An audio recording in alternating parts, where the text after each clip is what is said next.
Olá, eu sou Márcia Bertola. Hoje vamos falar da ferida da traição. Trair diz de destruir a confiança. A ferida da traição é despertada entre 2 e 4 anos de idade e é vivida com o genitor do sexo oposto ao da criança. Normalmente, a criança tem uma forte conexão de amor com este genitor. A criança que sofre a ferida da traição usa a máscara do controlador. Controladores têm dificuldade de se entregar porque temem ser enganados. A criança que sofreu a ferida da traição normalmente deseja que o genitor do sexo oposto se sinta bem e ela tenta o tempo inteiro ser especial para ele. Esta criança se sente traída sempre que este genitor não cumpre uma promessa ou trai a sua confiança.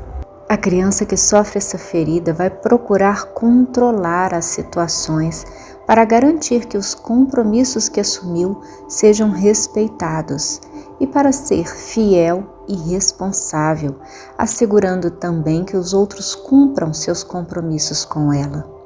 Quando um controlador olha para uma pessoa, ele tem o dom de fazê-la se sentir especial. Seu olhar é intenso e sedutor. O controlador usa muito bem os olhos para manter o outro à distância, para intimidá-lo ou para seduzi-lo. O olhar ajuda o controlador a se proteger, dissimulando as suas fraquezas. Quando o controlador é extrovertido, seu controle é mais aparente, mas quando é introvertido, é mais dissimulado. O controlador gosta de exibir força e coragem, gosta de mostrar que é capaz, tem dificuldade de aceitar a fraqueza dos outros, se esforça para ser responsável, forte, especial e importante. E não suporta perceber que ele próprio seja capaz de trair alguém. O controlador cria muitas expectativas em relação às outras pessoas. Essas expectativas têm o objetivo de verificar se as pessoas estão fazendo direito o que devem e se são confiáveis. Ele tem grande habilidade para perceber as expectativas alheias e costuma responder em função das expectativas dos outros. Isto não significa que ele tenha realmente a intenção de fazer aquilo que demonstra.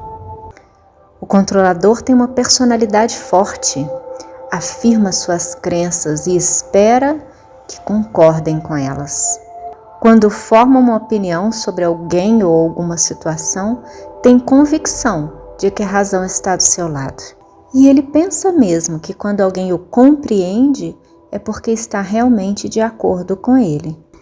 O controlador não gosta de se colocar em situações de confronto, porque são situações que não lhe permitem ter o controle. Quando está diante de pessoas que ele considera mais fortes e rápidas, ele se retira. Ele tem a capacidade de interromper as pessoas que estão falando com ele e responder antes mesmo que seu interlocutor tenha terminado a frase. Porém, se sente irritado se alguém faz o mesmo com ele. Não tem a mínima paciência e costuma tentar controlar as pessoas. Exige que as pessoas aprendam rápido e façam exatamente como ele. Quando surge algum imprevisto, ele se enfurece. Adora ser o primeiro a terminar o que quer que seja, como se fosse uma competição. Terminar primeiro é mais importante do que fazer corretamente. Tem o hábito de mudar as regras do jogo quando percebe que isso pode levar a seu favor. Quando as situações não ocorrem segundo as suas expectativas, pode se tornar agressivo. Mas ele não percebe isso, apenas enxerga-se como alguém que marca presença, que é forte e que não se deixa engambelar. O controlador precisa trabalhar a sua paciência e a sua tolerância. Quando está adoecido, fará de tudo para se curar o mais rápido possível para poder retomar os seus afazeres. Quando alguém do seu convívio adoece, ele não tem paciência. Sua mente é extremamente ativa e tem o hábito de tentar prever o futuro. Está sempre ansioso. Por exemplo, quando está trabalhando, planeja as férias. Quando chegam as férias, se preocupa com o que está acontecendo no trabalho durante a sua ausência. Costuma ser pontual, detesta se atrasar e não gosta que se atrasem com ele. Tenta controlar as pessoas tentando mudá-las. Fica muito aflito quando tem uma tarefa para entregar e que essa está fora do prazo. Se enerva mais facilmente com as pessoas do sexo oposto ao dele. Para o controlador é muito difícil delegar uma tarefa, pois não confia no outro para realizá-la. Se precisa delegar tarefa, verifica vezes sem conta se aquilo está sendo feito conforme a sua expectativa. Sente dificuldade quando precisa ensinar, pois não tem tempo a perder. O controlador faz quase tudo sozinho. Se precisa delegar alguma parte, vigia as pessoas que estão ajudando. É bem mais exigente com os outros do que consigo mesmo. Tende a confiar mais facilmente nas pessoas do mesmo sexo que ele e controlar muito as do sexo oposto. Tem sua ferida despertada sempre que se vê na presença de uma pessoa relapsa com os seus deveres. Detesta o ócio. Ver uma pessoa sem fazer nada lhe dá nos nervos e logo a classifica de preguiçosa. Não suporta sentir que alguém não confia nele. Considera-se tão empenhado, tão talentoso, que acredita que todos devem sempre se reportar a ele. No entanto, não consegue perceber a sua dificuldade de confiar nos outros. O controlador não gosta de se abrir porque teme que suas confidências sejam usadas contra ele. Está sempre acrescentando uma criticazinha a tudo que os outros dizem ou façam. Ele gosta de meter o bedelho mesmo em assuntos que não são da sua conta. E gostam de ter a última palavra. Por isso, tem sempre alguma coisa para acrescentar a tudo que vê ou ouve. Está sempre interferindo e dando opiniões nos assuntos alheios.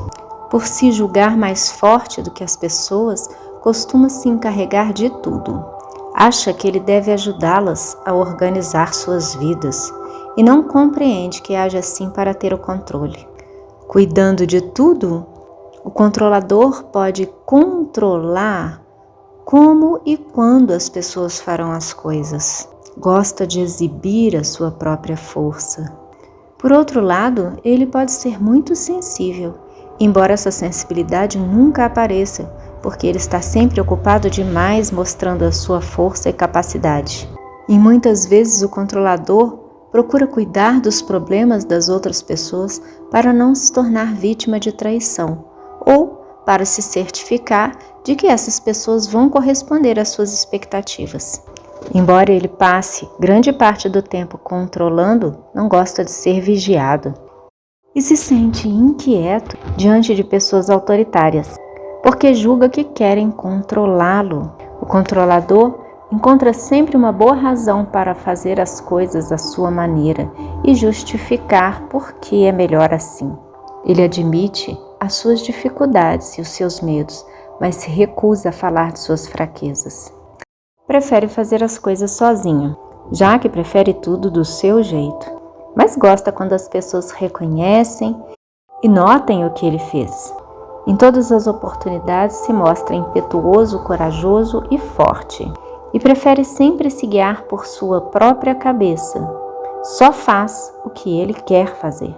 Ele não percebe a quantidade de ocasiões em que dá ordens e decide pelas outras pessoas. Ele está sempre querendo saber sobre tudo que se passa à sua volta, dá sua opinião mesmo que não seja solicitada, e não consegue se abster de acrescentar sempre um comentáriozinho ao que os outros fazem ou dizem. Mas ele não vê isso como ruim, ele acha que está ajudando a transformar um outro numa pessoa tão boa quanto ele mesmo. Quando ele comete um erro, vai sempre procurar se justificar, pode inclusive mentir para salvar a sua reputação e não fazer papel de bobo. Quando alguém tenta convencer um controlador de uma ideia nova, ele se mostra cético. Não gosta de ser pego de surpresa, porque assim ele não pode se preparar e, despreparado, não tem o controle. Corre então o risco de ser controlado. O fator surpresa muito o desagrada. Sua primeira reação é retirar-se e ficar em estado de alerta. Aproveita o momento para pensar e se preparar. Ele não gosta que as pessoas mudem de ideia porque se vê numa situação inesperada. Mas quando é ele quem decide mudar de ideia, ele acha ótimo. Embora ele abomine quem minta para ele, mas ele próprio mente com frequência. Só que ele acredita que no seu caso são mentiras sutis que têm um propósito. Tem muita dificuldade de aceitar se alguém não acredita na palavra dele, se não confiam nele, se sente como se estivesse sendo traído. Faz de tudo para que as pessoas confiem nele. O controlador não gosta de pessoas que trapaceiam, porém, quando ele mesmo trapaceia, diz que era para fazer as pessoas rirem ou para ver se alguém notaria. Para o controlador é muito importante ter uma boa reputação, assim como manter seu nome limpo. Pessoas controladoras não gostam de se ver numa situação em que ficam sem resposta. Por isso, gostam muito de ter conhecimento e aprender sobre vários assuntos. Eles sentem muita dificuldade quando precisam responder um não sei. Procura sempre responder um eu sabia ou isso não me é estranho. Embora o controlador intervenha o tempo inteiro na vida dos outros, se sente ofendido quando se intrometem em seus assuntos ou respondem em seu lugar. Sente que as pessoas não confiam na sua capacidade. O controlador está sempre exigindo demais das pessoas. Uma curiosidade: alguma pessoa pode sofrer abandono sem necessariamente ter sofrido a traição. Mas as pessoas que sofrem traição, 100% das vezes também sofreram abandono. O controlador gosta de chamar a atenção, porque assim tem domínio e impressiona as pessoas. E ele não gosta que o seu parceiro ocupe mais espaço do que ele. Ele precisa ser mais notado. O controlador tem uma dificuldade de fazer escolhas quando acha que essa opção pode fazê-lo perder alguma coisa, porque perder está relacionado a não dominar a situação. O controlador não gosta de ser renegado, mas não percebe a quantidade de vezes que exclui as pessoas da sua vida. Facilmente ele vira as costas a alguém no meio de uma conversa, ou, aborrecido com alguma situação, diz: não quero mais ouvir saber desse fulano. E não percebem que com essas atitudes renegam as pessoas. Quando o controlador perde o interesse no relacionamento, começa a dar um jeito para que a ideia de terminar a relação parta do outro. Assim, não será acusado de traição. Enfim, resumindo, a ferida da traição desperta entre 2 e 4 anos de idade e acontece com o genitor do sexo oposto. A máscara é de controlador. Ocorre uma quebra de confiança e a pessoa cria um caráter onde se julga responsável e forte. Procura ser especial e importante. Sempre falha em cumprir suas promessas. Mente com facilidade. É manipulador, sedutor e cria muitas expectativas. Está sempre convicto de ser o dono da razão e sempre tenta convencer o outro. É eficiente, engraçado e fechado. Cético e tem medo de trair e de ser traído. Se você gostou desse vídeo, curta, compartilhe com alguém para quem você acha que seria interessante ter este conhecimento. Se inscreva no canal e deixe seu comentário. Ele é muito importante para nós. Gratidão por estar aqui conosco.